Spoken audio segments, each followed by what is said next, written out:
You're tuned into the Writing Community Chat Show, the live streaming YouTube podcast that brings you the stories of authors, screenwriters, and more.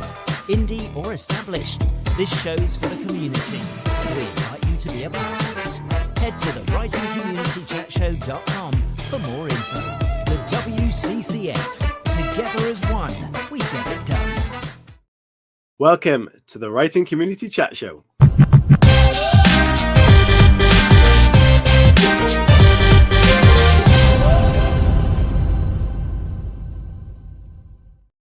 Hey everybody, coming up on tonight's show we have podcaster Neil McRoberts. We have a little horror quiz for you guys and we want plenty of questions from you in the chat as well. So happy Friday, welcome to the show, please get involved. Hello Chris Hooley, how are you doing?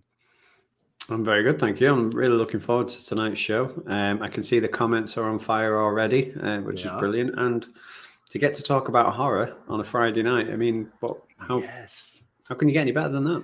Exactly. Horror is something that I love, and there's a lot of people in our community and our audience that love horror as well. In fact, we had a great space chat yesterday on Twitter that you missed that, Chris, the space chat, and there's a few people that normally tune in that missed this. So what I'll suggest is that go back and listen if you're a fan of Tina Baker. She joined us. She has a book out next week, and it was a very, very fun chat that Brandon, in fact, in the chat was a big part of that. Again, he loves our space chats. And horror was, in fact, we discussed how we always go back down that route of horror and darkness in our show. And I think it's kind of just something that's always been there, and I'm not entirely sure why. Yeah, I mean, obviously I wasn't involved last night, but I saw some of the emojis coming out of the conversation. And it seems like you're all a big fan of aubergines, so... Well, that was a specific check out why. Between Tina and Brandon, by the way. I was not involved in that one. Hello to you all in the chat. It's fantastic to see you all in here chatting, and obviously there's a few fans of horror in there as well. I've stated that. Again, it's not our normal show with an author per se, where we talk about all the writing side of life. So if you have random horror questions, throw them in at us and we'll try our best to bat them back in the best kind of way. But how's your week been, Chris? How are you doing?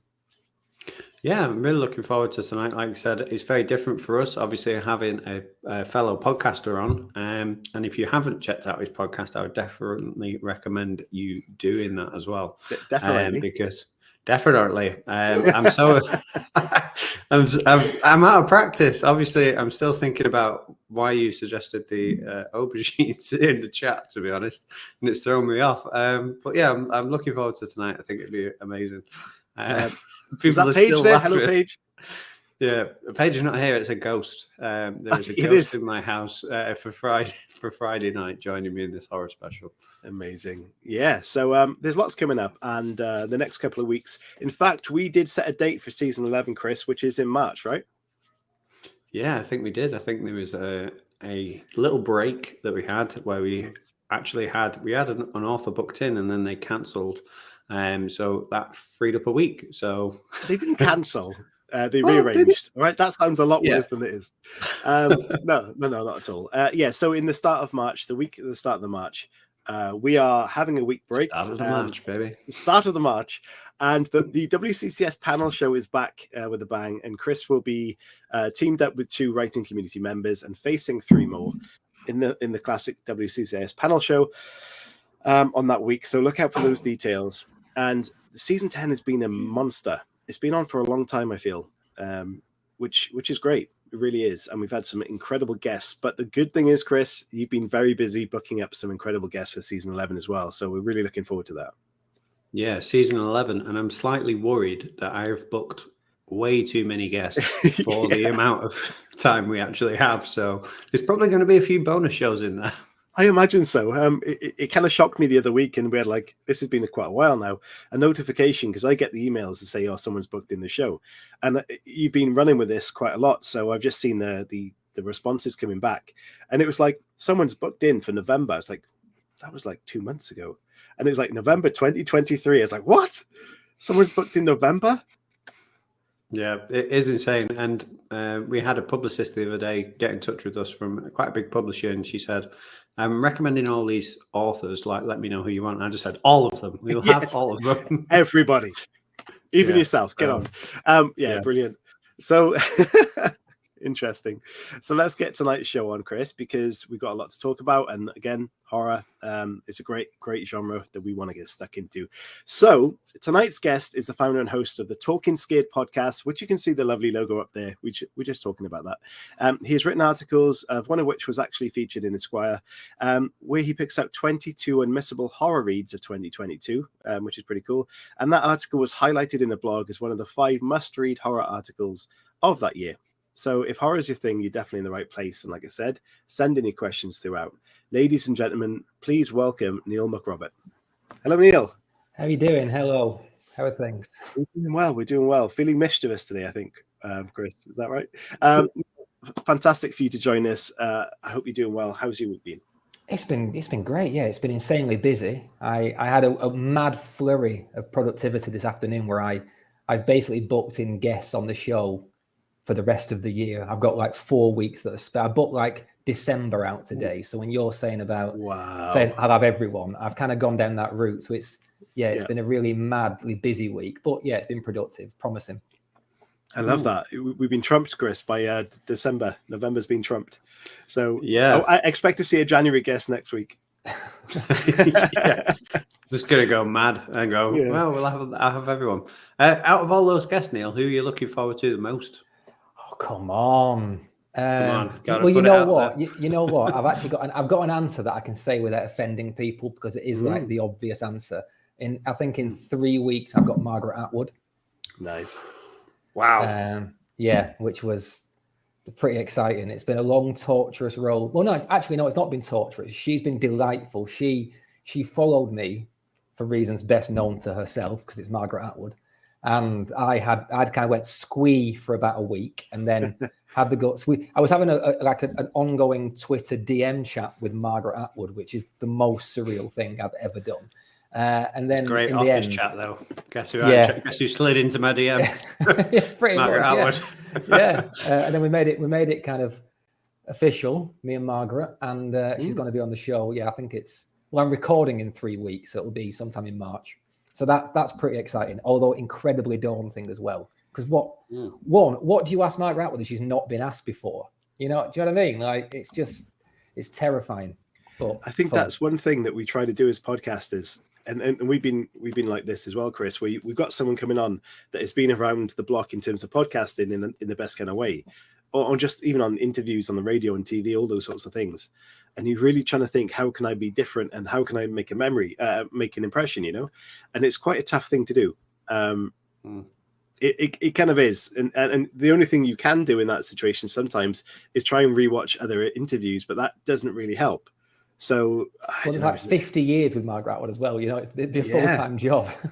Exactly. Yeah, definitely. One of the things that I find is whenever an author slips into my DMs, I instantly go on like grammar police mode for myself. I'm like, this has to be perfect, this response, because this person sold 1 million books and they're going to judge me and then not come on the show.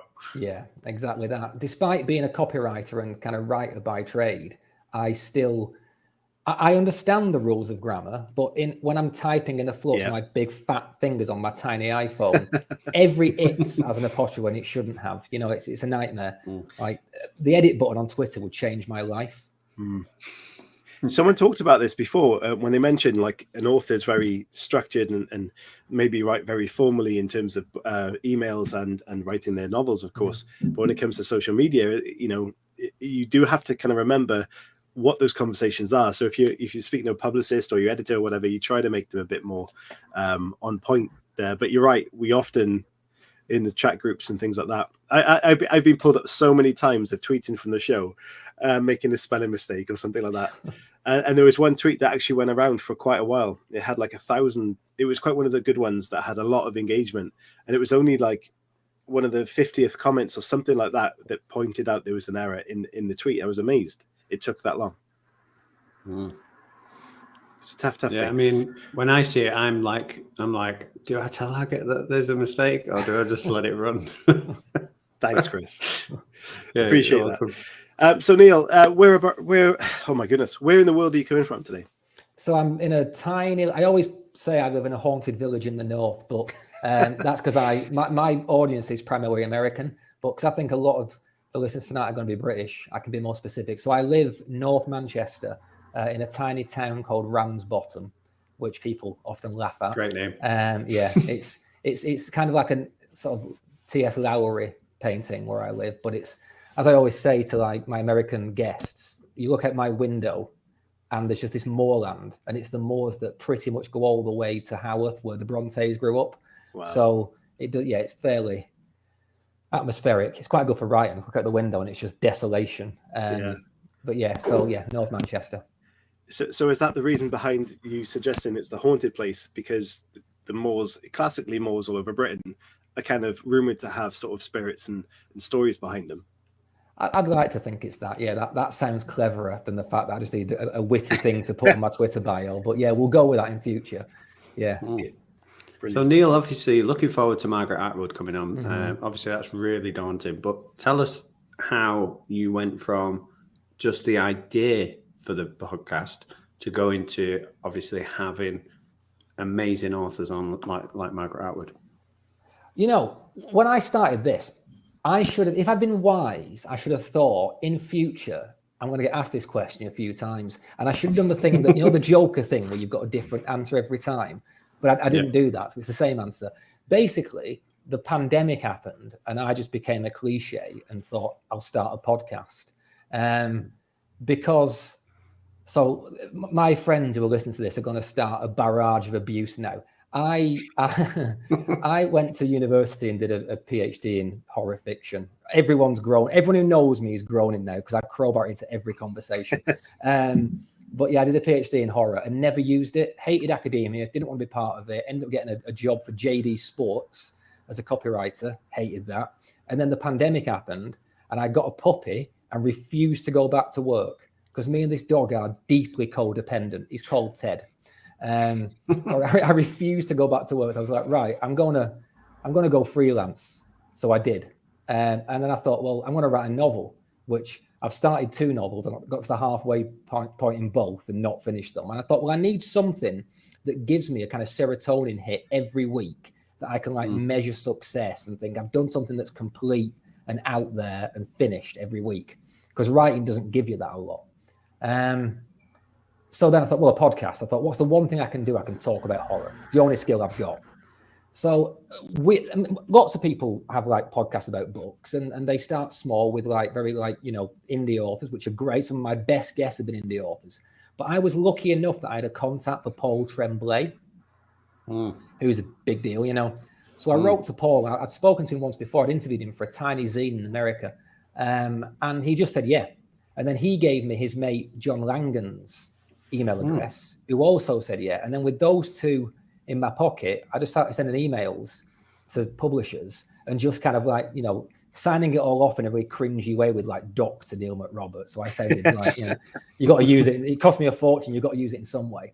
And people just kept saying, yeah. And I've never quite understood why, because I had no I had no experience. I didn't know what the hell to do. I didn't know how to do a podcast. I'm such a technophobe. My first Blue Yeti mic, I've never changed. And it's just gone and gone and gone, and people listen. And I don't have a massive audience. I mean, you guys will dwarf me. I probably get these days, I get about 7,000 downloads a month or something like that. But it's big enough, But it turns out that in the horror community, it really is that it's a community. And with a few, except for a few outliers who are on a different sort of plane, not in talent, but in kind of publishing budget. That's what makes the difference, not the ability.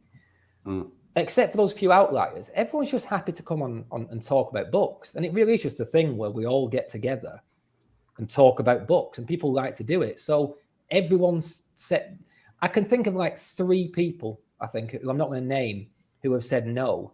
But I've got 130 episodes. Everyone said, yeah, it's been amazing. Everyone should do it. You always, no matter what kind of genre you're in or what kind of podcast you're doing, you'll always get a no at some point. And that doesn't mean no at this permanently. It could be just at this time, no. So there's always that potential. And it's great to do that. And I think we talked about this on the show on the space yesterday, that it's the networking side of it. Very similar in the podcast world to the writing world, but go into literary events and you start speaking to people and they pass you on to someone else and they pass you on to someone else. creating those networks is very valuable for podcasting and for writing. So if you get the chance to make these connections, it's certainly worth doing. Oh, it's incredible. Yeah, people have been like, I really feel like I've got friends now that I've never met. Like, it's all done through Twitter. I'm on Twitter all the time. I mean, it is quite bad for my mental health. I'm just constantly like reading these tiny bits of information. I'm on it constantly. But I have like hundreds of people who I talk to every week, you know, before Musk ruined it all. And they're like real friends. And I'm going to StokerCon in Pittsburgh in June, which is, for those who don't know, it's like the biggest convention for horror creatives in the world. It's like they do have an award ceremony, and it's like the Oscars of horror. And I'm going to that, and I'm going to walk into that room, and there're going to be 150 people in that room that I know that I've never met. I know them. I know the inner workings of their lives and their terrors from a few conversations I've had. It's the networking's been one of the most fun parts of it, to be honest. Isn't that quite scary? We know exactly what you're talking about, because it would be the similar thing if we could network in that sense for our show. But going and realizing you know a lot about their lives, and they're probably thinking, at times some people might think, okay, I can't quite remember. I know I talked to you, but they talk to a lot of people, so they might think, okay, I'm not entirely sure, like the background, unless you have a continuous kind of friendship with them. But then you're like, I know everything about you. But I also think, do you not find that doing this, you also let your own life bleed out into the ether? So if you get, because a lot of my guests are also listeners, because of that community thing. So I feel like I've bared my soul through the podcast. Because I did one episode with a really wonderful British author called, my mind has gone completely blank on the name of the author. That is absolutely terrible, because she's a friend of mine. Oh my! This is what this does to you. This is the panic of this. Gemma Amore. Sorry, Gemma. Oh my! Wow, there you go. That's the triviality of Twitter. No, Gemma Amore. She's a wonderful author, and I did a whole long 2-hour podcast with her all about mental health and horror, because I couldn't read her book because it frightened me so badly because of various things that are wrong with the way my brain works. That I thought, well, I can't pretend I've not read it. So we did this whole thing talking about mental health and in horror and how we deal with that. And I basically use it as a kind of cathartic sort of fainting counter. I told the world all of the inner works of my mind. So I feel like if people listen to my show, they know as much about me as I know about them. And can you tell us a bit about when you first started the show? So obviously you've talked about why it came about, but when it first started and you were actually preparing for interviews, like, how did you go about that? You know, there may be people watching now or watching in the future that think, do you know what? I like what he's saying. I've got a real interest in this area of fiction or this area of interest in my life, and I feel like trying to start something myself. Could you talk us through that experience and just maybe give us a couple of tips for people out there? Yeah, well, I think my tip is over-prepare. I don't write questions, but I make exhaustive notes, because I want my podcast to feel organic. I want it like this. I want it to be a conversation, you know, a guided conversation. Excuse me. But my absolute cardinal rule is you have to read the book in whatever guise. When I write for Esquire, you have to read the book. I've never written about a book I haven't read. I've never discussed a book I haven't read, apart from that one example I just gave where I kind of held my hands up and said, this is the reason why. So you have to read the book, because if not, you're going to get caught out. You know, it's, I remember I've read journalism where people clearly haven't, and it's just, it clangs like a bell. So that's my absolute number one tip. And if you haven't got the time to do that, you know, make your show accordingly. I release an episode every week. I have done for like 2.5 years. It's nearly killed me because I have to read constantly, which I moan about a lot. But it's worth it because I have really involved conversations and the authors feel respect. So I think that's a big part of it. You know, beyond that though, yeah, it's just like we said before about Margaret Atwood. Read other interviews, work out what they don't want to talk about again and again and again, because why would you? You know, and just prepare, and then make sure you make, you know, I'm really, really clear with my organization about times and when I'm doing it, and I keep in touch with people, and it's about organization and foresight. But for God's sake, read the book. Brilliant. So let's talk about horror then, Neil, because you mentioned there that there was some sort of awkwardness when it came to interviewing people because of the horrors and the kind of connection you made with that horror. So what kind of scares you when it comes to reading? Because that's being an author that can write something that can actually scare an audience is a very valuable thing for someone writing horror. Yeah. And I'm the perfect audience for that because I'm scared of everything. Never used to be. I mean, I've always had like a real deep interest in the macabre. I think I'm quite a cheerful guy, but my imagination goes to a dark place given any chance. You know, I never picture nice things. So all my life I've been amassing this encyclopedic knowledge of weird stuff. You know, like that's a great book. Like everything, like, you know, from ghosts to like Bigfoot, which is a particular favorite of mine, to you know, just anything weird, like the serial killers. If it's dark, I know something enough to have a kind of conversation about it. And it means that I can at any point, I can just make something, I can make connections that are terrifying. You know, so when COVID happened, I was like, I've read all the books, I know what's coming here, and I was right, you know, and stuff like that. But when it comes to specific things in fiction, despite being a committed atheist, I'm terrified of possession narratives. Can't explain why. Can't explain why at all. Don't know. They terrify me. So Paul Tremblay's Head Full of Ghosts, scariest book I've read this century. What else scares me? Anything. I have sleep disorders sometimes, like hypnagogic state. So anything to do with sleep and weird things happening during the night freaks me out, which of course is a recurrent trope in horror. So if I see a picture of Freddy Krueger, why did you do this, Neil? It sounds like you just tormented yourself. My wife would say the same. My wife is just like, "What are you doing?" Because I just go into her all the time, like, "I've read a book that's upset me," and she's like, "Why are you reading it?" and I don't know. Like, I can't watch horror films anymore. I get really freaked out about horror films, but yeah, I just love it. I love the weirdness. But the thing with horror in me is, my favorite horror books. I mean, I've said this so many times, but my favorite horror books are never about the horror. My favorite horror books are always about the thing that fights against the horror, if that makes sense. They're always slightly affirming, the books I love. Can I ask you a question? Because Chris shares this, Chris has this kind of fear about a certain character. What are your thoughts on E.T.? I mean, E.T.'s lovely. Exactly. Chris is not know Neil. And you keep bringing it up. This is end up with we're talking about horror, Chris, and we're going to have to talk about it because it's something you are scared of. Horror, though, is it really? But when he's dying in the bath, that's terrifying. And when he's running through a cornfield, being chased, that's terrifying. And when he's in the shed, that's terrifying. Because if I went out into my garden and there was E.T. in a shed, I'm sorry, but I would have a heart attack. Have you ever read the treatment for the sequel that they wanted to make? No, and I would never read that because I would probably pass out. I think it was going to be called Dark Skies. I think it's Dark Skies. And they had a full script, and it's basically about Elliot and his mates get taken by another race of very evil aliens and literally tortured on screen. And then E.T. at the very end comes on and saves them, but it didn't get made for obvious reasons because it sounds truly traumatic. It definitely does. I mean, the Sky advert that was on TV a few years ago, that terrified me. So no thanks for that one. A few people in the comments are saying Watership Down is terrifying. I remember that being quite effective when I was young. Yeah. You seen that, Chris? No.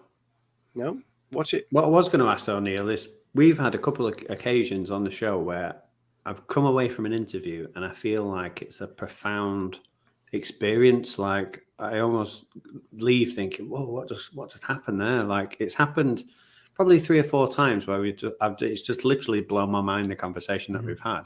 I was just wondering if you could direct people that are listening now to maybe 3 conversations that you've had of that nature that are just like, wow, that was incredible. Which 3 would you pick and why would that be? So you'll have to give me thinking time now. I've had a lot of conversations. So the first one that comes to mind is I've had a few conversations, but the first one, no, not the first one. The second one that I had with Josh Malerman, who wrote, for those who don't know, he wrote the book that the movie Bird Box is based on. And he's written other things of equal merit. And he wrote, I mean, Josh is just like the loveliest man in the world. It's impossible to leave a conversation with Josh Malerman and not feel inspired. He's just like this fiery ball of creativity and positive inspiration. But he released a book in a limited edition, and it will doubtlessly get released wider. But it's 1,000 pages long. It's called Ghoul and the Cape, and it's a kind of Kerouac-esque oddball. It's kind of like if Kerouac met Pynchon. This road novel. It's too bizarre to put into words, but not bizarre in a way that it loses meaning, which is something I think happens a lot, you know. But we really try to talk about how the entire thing was a metaphor for creativity and always wanting to go beyond, and how experience is always better than not having experience and stuff. And it was just quite moving, because he is the kind of guy who can make that thing sound authentic and real and makes you want to go and pack a bag and leave, you know. So definitely that one. Let me consult my list, because honestly, there could be so many. Yeah, definitely. I mean, to be fair, I'm thinking of all sorts of things at the moment. I've got E.T. coming in to save Elliot from Predator, or the monster from Alien, and just ripping out of people. Yeah, you've traumatized me now, Neil. Thank you for that. There you go. That's what I set out to do. All we have to do now, Chris, is bring in the rats. Oh yeah, no, don't. They're terrifying as well. I'll throw two more at you that kind of representative of what I do. My second ever episode was a conversation with John Langan, who wrote a phenomenal horror novel called The Fisherman. I think it's one of the best of this century so far. And he's just this like walking encyclopedia of literary knowledge, and talking to him felt like having a conversation with some sage old lecturer, you know, and that kind of set the tone for what I did after that. Yeah.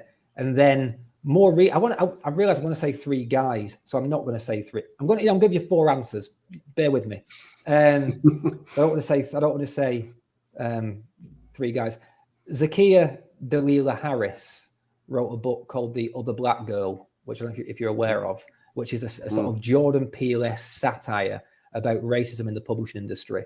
And that book made me rethink how I talk about race, because I used to have this thing where I used to get, I did that. I've learned a lot on this podcast about social issues and stuff, you know, not to get too serious and stuff. I know you like showers and politics. I'm not going to do that. Don't worry. But I realized I kept coming to the conversation. I kept being like, oh, aren't I good? Pat on the back. I've got people from diverse backgrounds on the show. Aren't I great? And then I would sit them down and I'd spend an hour basically saying to them, so your story is about being, you know, insert identity. Explain that to me. Tell me what that means. And it's like, well, you know, that's not what it's supposed to be. It's supposed to be, they're not a tool for me to learn from, you know? And that book is all about that. It's about the expectations that white mainstream culture places on minority groups. And it's a satire about that. And it taught me to have conversation in different ways. And it's just one of the best books I've read in years. Yeah. On Amazon, it says the Get Out meets The Devil Wears Prada, which is a really interesting combination. And for once, it's accurate. It's more serious than that. I think it's more serious than either film, but that weird edge of kind of Black Mirror-esque satire is there. Definitely, everyone should read that. It's not really a horror novel as such, because I host a broad church. But the last thing I'll say, sorry to pop the cork on this, but a few weeks ago, I read the best book I've read in 20 years. And I recommend you should reach out to this guy and talk to him. It's a guy called Stephen Markley, who wrote a book called The Deluge. And I interviewed him the night before he was on Late Night with Seth Meyers. So I was like, win. Wow.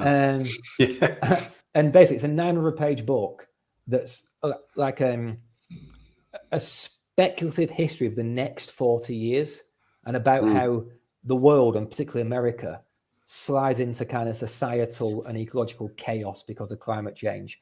And it's epic, and it's like Grapes of Wrath for our generation. It's the best book I've read in 20 years. It's incredible. So that conversation as well, like, really gets across that horror isn't always vampires and zombies, you know? Yeah, I started reading that actually when I saw that he was coming on your show. And yeah, I mean, I'm only a fraction of the way through, probably about 70 pages, but the whole prospect at the beginning of it is so terrifying, because it's just, you can see it actually being true, and I think that's what's quite scary about it in terms of, we don't know enough about environmental goings on, and anything could change in a heartbeat. When I spoke to him, he said he spent 10 years writing it, and he's had to kind of up the ante because when he started, life outpaced his book. So he has this kind of far right politician who's just terrifying. He was like, well, I had to make him that bad because Trump was worse than what I already had, So it's the most frightening book I've ever read, because you just see, it's like I was reading it and looking at The Guardian, and it's the same story, really terrifying, but so moving, so brilliant. Is that why you think perhaps 1984 has been such a classic and remains such a sort of prominent book now? Possibly because it's so cleaved so close to truth, you mean? Yeah. I mean, The Handmaid's Tale, the dystopias that we see coming true. I think that, obviously they carry they're kind of weapons, aren't they? Because it's an unhappy ending that we can see happening in real time. It's terrifying. There was talk, sorry, Chris, talk about 15-minute cities the other day, and these sorts of things. There's a lot of weird things happening in our culture at the moment, and things are moving forward with AI and robotics. So we are stepping into a world where they think within the next 10 years, technology will massively change in our time. So I think that's more scary for me than kind of anything else at the moment. Well, it frightens me as a writer because of my own earning a living, because this Chat GPT stuff. I mean, I think it's overhyped. I don't think it's quite where people think it is, where the headlines say it is these days. If you actually read it, it's pretty paper thin. But in 10 years, what's it going to be? Did you see the thing that went viral about the AI photographs with the fingers? No. Oh, no. This is a beautiful piece of horror. Somebody posted these 4 pictures and said, no one and they are just photos of people at parties. And it just said, no one in this photograph is real. They're all AI generated, but they're photo real.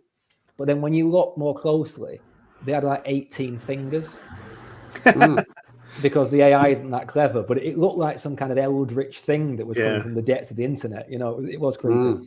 I know this week there's been, I can't remember the name of the artist, the DJ, a famous DJ, and he actually has Eminem rapping on his new single, and he was on the news talking about how that the text is ChatGPT, and the actual voice of Eminem is not Eminem, it's actually the AI voice that is voiced on his album, on the record. So it's not even Eminem doing it, but it sounds exactly like him rapping in the style of Eminem, all created by AI. And that's the world we're in now. That's frightening. That stuff is frightening. I was going to say, I get another one that was terrifying, and talking about things possibly becoming real. On TikTok recently, I've seen massive rats. And obviously you mentioned rats, and I have a phobia of rats simply because I read a James Herbert novel called The Rat when I was too young to read it. And it absolutely terrified me, because in that, rats are eating a baby alive. That's the scene we all remember, right? I got in trouble with that. I got really in trouble with that book because we used to have this at my school. We had this reading lesson, which in retrospect was clearly the English teacher had a hangover. It was first thing on a Friday morning. That's what it was. And we used to sit for 35 minutes and read a book. And we all had kind of these, Charlotte's Web and stuff. And I had the rats inside some innocuous book. I was about 11 or something reading it. And I got given detention. And then my old man kicked off. It was like, he can read whatever he wants. You don't get to prescribe what my son can read. In hindsight, again, I feel a bit sorry for the teacher, because really, I shouldn't be reading The Rats at 11. But my dad has never, that kind of is the story of my life. My dad just says, watch or read what you want. And then me just getting worse and worse. Malingo in the chat says, the same, Chris, except I like rats. So obviously about the rats conversation, it's the fog that creeped me out. I saw the series The Fog and never read it, which was quite good. Aaliyah says she loves fog. Hopefully the story. Did you see that? Very similar to Bird Box, when the people went out in the fog, it created that same sort of psychotic whatever happened, and caused the violent nature afterwards. It was quite good. Probably why I love Silent Hill, to do the fog. Maybe that was a great game growing up. That definitely was a good horror element for me when I was in my youth. Yeah, I mean, it's funny, isn't it, how you read books when you're younger and, play things and they don't impact you the same way. Like, have you ever read a book, Neil, that when you were a kid, maybe, like 11 reading The Rats, and then when you went back to it as an adult, it actually scared you more? Well, that's a good question. I've certainly done that with films. I've done that with films. I watched Nightmare on Elm Street when I was 12 with my gran, who was like 83 and loved horror movies. And then I went back and watched it when I was 30, when I was at the end of my PhD and like having a genuine nervous breakdown. And it really terrified me in the way that Freddy Krueger is my E.T., Chris. I can't even look at him, it's just, so yeah, but I can't think of a book that did that to me. Oh, no, I can actually. Yeah, no, I can. Stephen King's Gerald's Game. Because I read that when I was like 14 or something, because it's quite a pervy book and I was 14.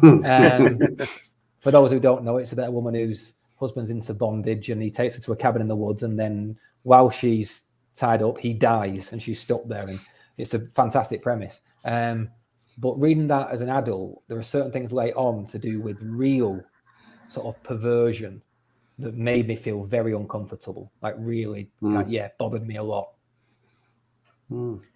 Yeah, on that, sorry, Chris, I was just going to say, with that, something bothering you a lot, have you ever had a guest on where something in their book has bothered you to a point where you wanted to address it and talk about it?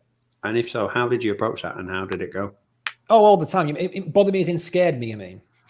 Well, bothered you in terms of like either it didn't sit right with you, or you wanted to understand why they wrote that particular scene, or maybe you thought something was maybe a bit too much, or Never too much, because I'm all in for that stuff. I think if something's well written and has a purpose, you can't be too extreme. That people may disagree with that. It's like humor. If it's funny and it's, I think there is a case for it. You might argue against it. It's stuff that's not funny, that isn't, doesn't add anything, adds no value. Like same with horror, if it's just for the sake of it, but if it's got a purpose, yeah. So extremity doesn't bother me. I'll tell you, but I don't want to. I want everyone to be clear that this was, the author answered this perfectly well, and it was a misreading on my behalf. C.J. Tudor, the author, she came on my show for her book, The Burning Girls. And I felt like I had to address the fact that in a book that consisted entirely of white characters, the only black characters were basically intrinsically evil. And I have no problem with the fact that people from other races can be villains. I think it's a part of representation. But I think when you are the only characters, I think that is something that needs to be addressed. And to be fair, she answered it. She explained how it was contextual, how it made sense, and I don't think she was offended by me asking either. But that was quite early when I was still in the kind of obsequious stage of just being really nice to everyone. I had to sort of summon the guts to challenge someone, and stuff like that. The other one, I interviewed Thomas Ulder Hervelt, who wrote Hex, and he wrote a book called Echo, which really bothered me. But that scared me. That made me feel very uncomfortable for reasons I won't say, because it's a kind of bit of a twist in the book and it's worth reading. And I had to basically say to him, like, at parts, this book I didn't enjoy your book at all. I wish I hadn't read it, because it bothered. And horror writers love that stuff, though. That's a badge of honor for horror writers. Yeah, of course. So, well, no, on the whole, I tend to be quite aligned politically. I tend to be quite aligned creatively. I had Jeff Vandermeer on the show, who wrote Annihilation, and I hated his book. It was called Hummingberg Salamander, and I hated it. And it's the only time I think where it's been quite clear that I hated it, because the conversation wasn't negative; it was just quite terse at the end. But yeah, but that's very few tiny examples of a otherwise very smooth. Yeah, it just fascinates me how you have obviously built the courage over time to be able to talk so openly about books to people, because obviously we've interviewed a lot of authors and their books are like their babies for the start. And when they go out into the world, obviously they're going to be subjected to everybody's opinions, and actually talking about them in a constructive and open manner is not something that you actually see that often, because obviously they probably go to book signing, sign the book and go, oh, thank you very much, have a nice day. And that's it. So, it's quite difficult for both the author and for yourself as the interviewer to have the courage to go there, I suppose, and build that up. I suppose, but do you not find when you read a book, and if you hate a book, that's what it is. But if you read a book and you're kind of like, yeah, that was all right. Quite often, if I then speak to the author, I end up liking it way more because you understand why they wrote that, and you might what that means and where this comes from.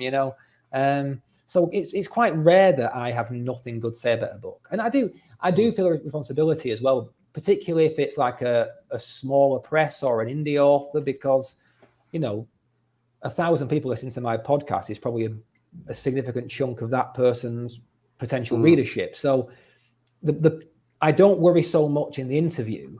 What I worry about is I do an outro to my podcast where I give a very sort of potted review and sometimes clear up some things that have been left hanging or weren't resolved. And I often try and give an impression of what I think because I want my listeners to be informed. But I don't like saying this book is no good, don't buy it, because I'm literally taking money out of a creative person's mouth, So what I tend to, I kind of rely on the shorthand that my listeners know that when I'm really effusive, buy the book. And when I'm kind of like, yeah, it was good, I may not be all that fussed, Yeah.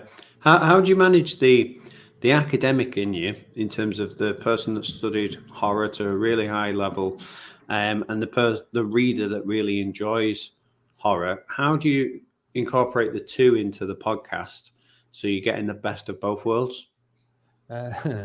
So good question. I don't really think it's a problem, to be honest. I mean, the academic thing, like, who cares really? Do you know what I mean?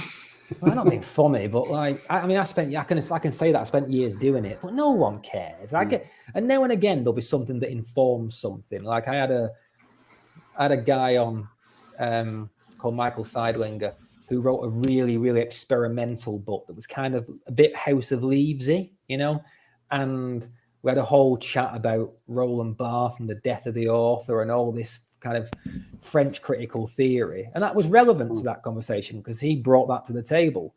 And I think I'm pretty good at making that stuff accessible to the layman. I think sometimes because I understand it as a layman, I've forgotten more than I learned, so I've got a kind of thread of memory of something that Foucault once said, but I don't actually understand it anymore. So I think I'm all right at bringing it down to an applicable level that's not too up its own arse. But on the whole, I'm a fan. I'd rather talk about, where did you get this ghost story from, than the post-structural underpinnings of you. Who cares? So let's. Sorry, Gus, go on. Sorry. No, I was just going to say, did it ever frustrate you, as an academic, being told you should read this horror book, you should read this one, you should probably read this one as well? We're only going to accept this canon of horror fiction for you to study. No, not at all. Because weirdly, horror academia in Britain, in particular, is like all about blowing up the canon. I had colleagues who wrote a PhD on Buffy the Vampire Slayer. It sounds like the kind of thing that some newspaper will get a hold of and go like, you can get degrees in David Beckham, about all that stuff. But it's a good PhD they wrote. But I wrote about like metafiction in contemporary horror. So I wrote about King's Misery. I wrote about House of Leaves, stuff like that. Like there were no boundaries to what was appropriate. That was never a problem. When I taught, I used to teach Twilight, because it's because it adheres to Gothic conventions and stuff. It's a useful text. That was never an issue, thankfully. Have you ever seen anything formatted in the style of House of Leaves ever? Because that is incredible. That book, if no one's seen it, is just full of incredible pages that I can't even explain to you, but it's bonkers. Yeah, when I wrote, you mentioned that thing for Esquire before, that 22 books of the year and stuff. I wrote another thing for them. When I got my first gig with Esquire, I wrote an article on the 50 most frightening horror books of all time. No, it was the 50 greatest horror books, because loads of people had to go to me about they're not scary enough. Like, it wasn't about what was scary, it's about what's best. But I put House of Leaves at number 2 because I think it's an absolute masterpiece. That infuriates some people, my dad in particular. but I think it's a masterpiece. I think it's just at this point, stop. Postmodernism is done. There's nothing else to do. You know what I mean? It's like Mark Danielewski has finished it off. Yeah, it is crazy, and it's worth checking out, even if you just want to see what we're talking about in terms of how it's laid out. It's like nothing you'll ever see. So let's talk about, do you have any ghost stories? Do you believe in ghosts? What's in terms of the ghost hunting life and that world? What's your thoughts? See, these are the questions I'm here for. So, right, I've never seen a ghost, and I don't believe in ghosts unless it's 3 a.m. and I hear a noise downstairs. So it's a running joke on my podcast and in my real life that if we hear a noise in the night, my wife thinks burglar, I think ghost. So no, I don't believe in ghosts. Do I have any stories? I do have. Do you want a story? Do you want a ghost story? Go for it. Briefly, right? Okay. So this is the only ghost story I've ever been told that I cannot dismiss, because my mum told it me. And my mum, you've never met anybody less disposed to the supernatural in your life. She's got no time for it at all. She thinks what I do is ridiculous. But my mum was Prestwich Hospital, Chris. My mum was a psychiatric nurse in like the 80s in Prestwich Hospital, which is, even in the 80s, it's a hospital outside Manchester. Even then, it was like a Victorian asylum. And basically, keep this brief, there was like a ward that was like for dangerous people, and there was very, very rarely anyone in there, But I have to explain the layout for this to make sense. To get to the ward, you had to unlock a door, go into like an airlock type thing, lock that door behind you, unlock the next door, lock that behind you, walk up some stairs, unlock another door, lock that behind you, and then you were in like this small ward of 4 rooms by 4 rooms or something like that, individual rooms, and they would walk around and open the 2 of them, they'd open every door to make sure no one was up there, and then when every door was open, they'd start cleaning the last room and work their way back. And they opened every door, went in the last room, and they heard every other door shut and feet running. And they went out thinking, they were only like young nurses, went out thinking there's somebody up here who's going to kill us. No one there. So they left, freaked out and stuff, and nothing else happened. And then when my mum was like senior ward sister or whatever, on that ward years later, they were having it renovated to strip asbestos out of it. And they locked these workmen in, and a workman came running down the stairs, kicking off, saying, "Who is that old lady up there walking around?" And there was no one up there. Brilliant. Wow. So my mum wouldn't make that up. I don't know. I don't believe in ghosts, but I can't answer that one, because if you've got in the chat, guys, if you've got ghost stories and you can write them in quite a short amount of text, post them in the chat, because we're interested to see what you think. I've got 2. No, one of them is a personal experience. The other one is my missus, her dad. So I'll say the brief personal experience first. So I used to work at the Odeon Cinema in Manchester, which was a huge cinema at the time, and I was a projectionist. And to get to the screens, you had to go up quite long, dark corridors. And there was one corridor in particular, which happened to be screen 13. And it was at the end of a very long, dark corridor, and it was just one projection booth by itself. And every time we went down there, the temperature would drop drastically, very, very, like only at certain points, and not every single time, but occasionally it would just drop so much to the point where your skin would rise because of the temperature change. And honestly, we put a film on so quick, and sometimes I literally was on the radio all the time. Can people speak to me, please? Can people keep speaking? So that was one that I think was definitely, there was something not right. When you get that feeling deep down inside that something strange is going on. But the other one freaked me out even more. So my partner, her dad, is very much a sort of like a man's man. I don't believe in all that sort of stuff. And anyway, we were talking about it at Christmas. And he said, "Oh, I believe in that now." We're like, "What? You don't believe in ghosts?" And he's like, "Oh, I do now. I do. I've seen." So we're like, "Okay, hang on a minute. What's this about?" And apparently he works for Rochdale Borough Council, and he saw a ghost on a recording that was near a block of housing flats. So apparently what happened is this guy used to go live in the bottom ground floor flat. Apparently he was dead noticeable because he used to wear a cap and he used to smoke a pipe. And he used to go outside in his garden to smoke this pipe. And he died. And then a few months later, they saw in the garden a black shape that looked like a cloud move towards the building. And then the figure of the man appeared and it went through the wall. And he said it was unmistakable. He put his cap on just like he always did. And he said, and it was just a black, like mirage of a person, and it just goes through the wall. And apparently this is like a phenomenon that a few people have seen. And I probably shouldn't even be talking about it. But apparently he was like, yeah, but he said it's changed everything that I thought because I've seen it with my own eyes. Wow. Yeah, well, it's not been released or anything, so it's it's just a one that's going around. But yeah, I love that. I would love to think that there is something else.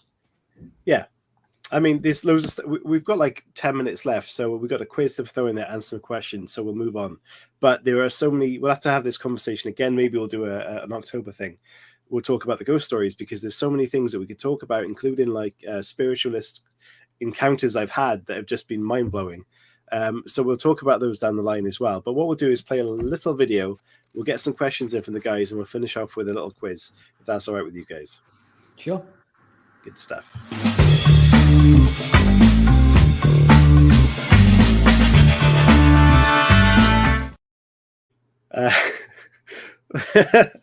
Malingo says he's dead now because he used to wear a flat cap. Bit harsh. I mean, they will kill you in Rochdale for that. So flat cap. Brilliant.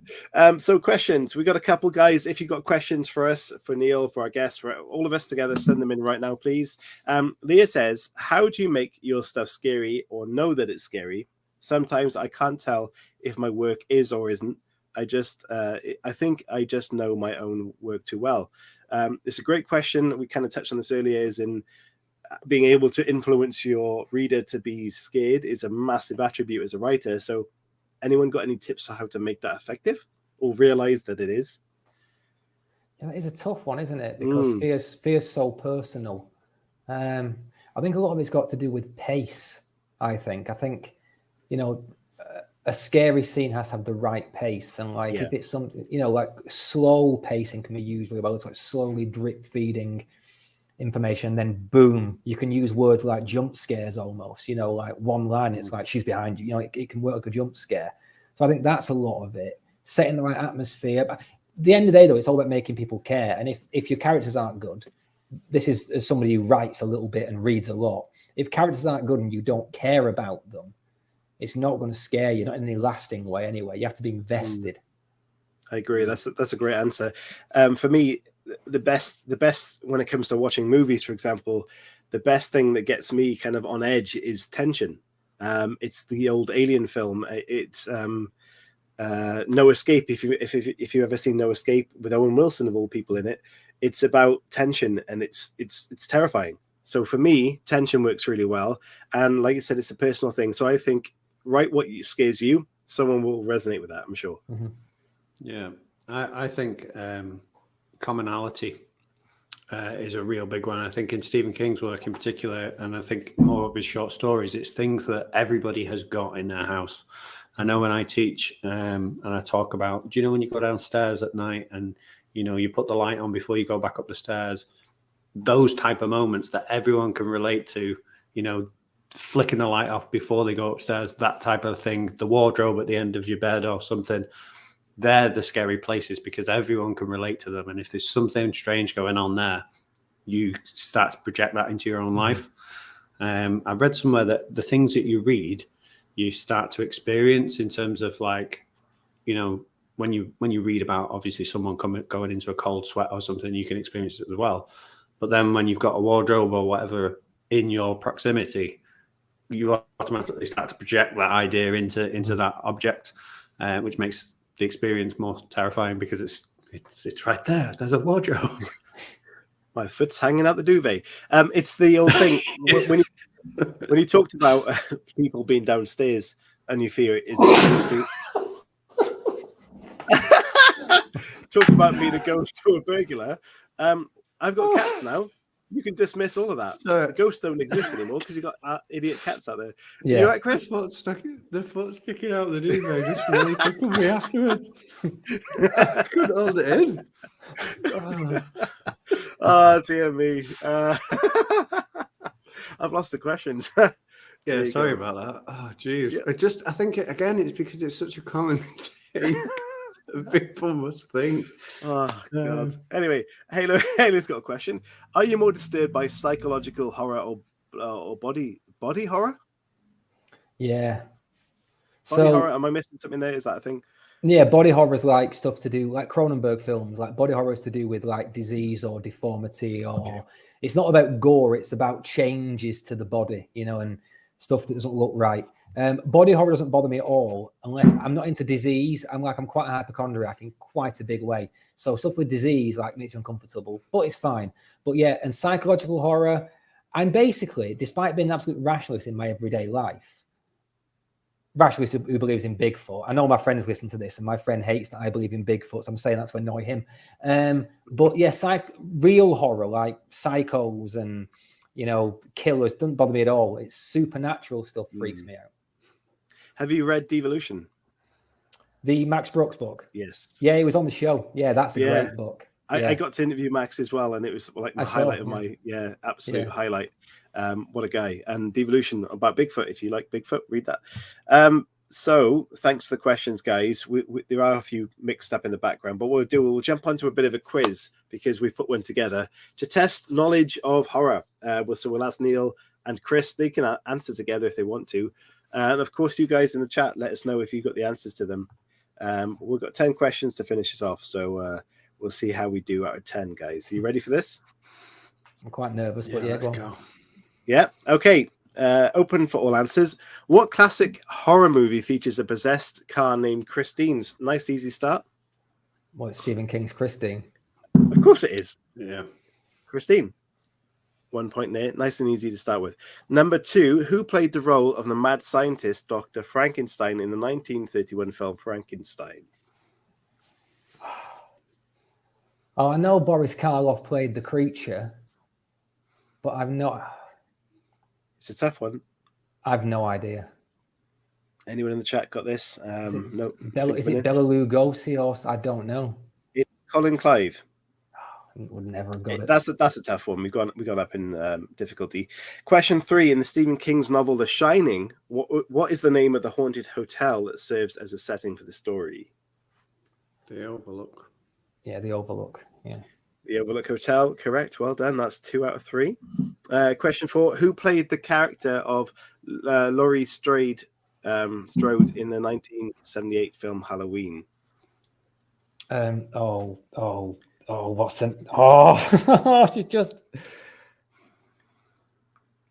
cannot understand. I'm just gonna guess. Jamie Lee Curtis. Correct. Jamie Lee Curtis. Well done. That's 3 out of 4, I believe. Question 5: what is the name of the vampire in the 1997 film Bram Stoker's Dracula? Is this a wind-up? It is. Yeah, is it? It's not. Yeah, it's an easy answer. All right. Yeah, Count Dracula. Count Dracula. Thanks. Not Dracula, Chris. Full name, please. Question 6: what is the name of the protagonist in the movie Psycho? Norman Bates. Oh, the protagonist. Yes. What's her? Janet Leigh played her. I can't think of her name. Chris, any ideas? No idea. I'll give it a couple of seconds for the chat and see if anyone can pull this out the bag. And don't Google it because probably someone is. Is it Marianne? All right. Go on. Is it Marianne? I can't. Yes. What's the second part? If I can give you a... it's like a construction piece of equipment, a very big piece of equipment for construction. Crane. Marianne Crane. Yeah, Marianne well Crane. done. Excellent job, guys. Well done. Number 7. In which movie did Chucky the Killer Doll first appear? What was that, sorry? Child's Play. It was Child's Play. Well done. 6 out of 7. Number 8. What is the name of the main character in the movie Scream? So I know this, but you will know it if you've ever seen Scream. Yeah. You'll know this. It's Sidney Prescott. Sydney. It is. Well done. Question 9. In what year was the movie The Shining released?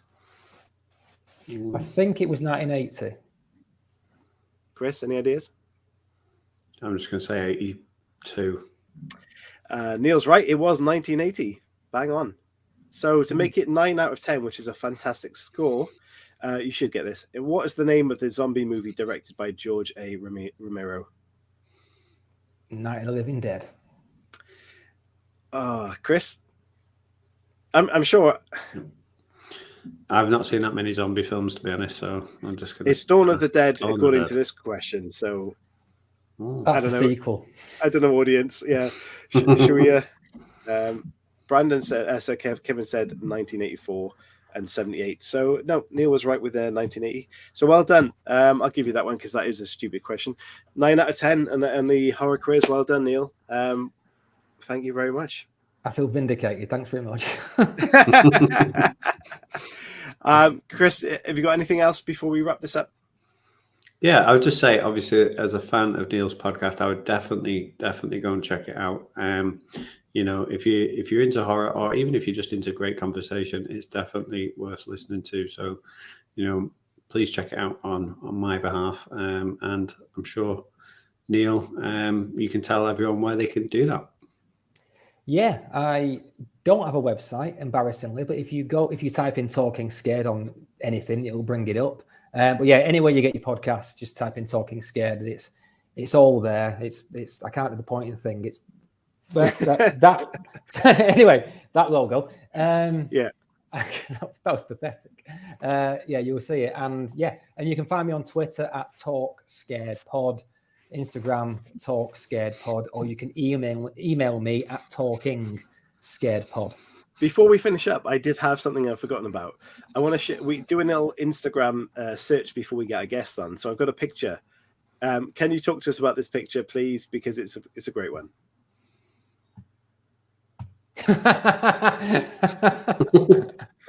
Yeah, that was Halloween at my friend James's house. That's my wife, looking not as nice as she normally does. You know, the funniest thing about that photo is, for a start, if people don't know, that's the Grady twins from The Shining. The funniest thing about that photo is they are not fancy dress outfits. You can actually buy those dresses from New Look. Amazing. Brilliant. Yeah. That's a great one to finish off on. And what a great fancy dress that is. For the link to the podcast, guys, Talking Scared, I will leave in the description. If you're watching it back, it'll be underneath in the YouTube description. And if you're listening back on the podcast, you'll find it down below. And of course, we talked about podcasting. If you're interested in podcasting, like we spoke about with Neil, give it a go. I know Brandon in the audience is definitely doing that at the moment. If you're interested in video podcasting, we've got a link in the description, affiliate link for StreamYard. So check that out for us.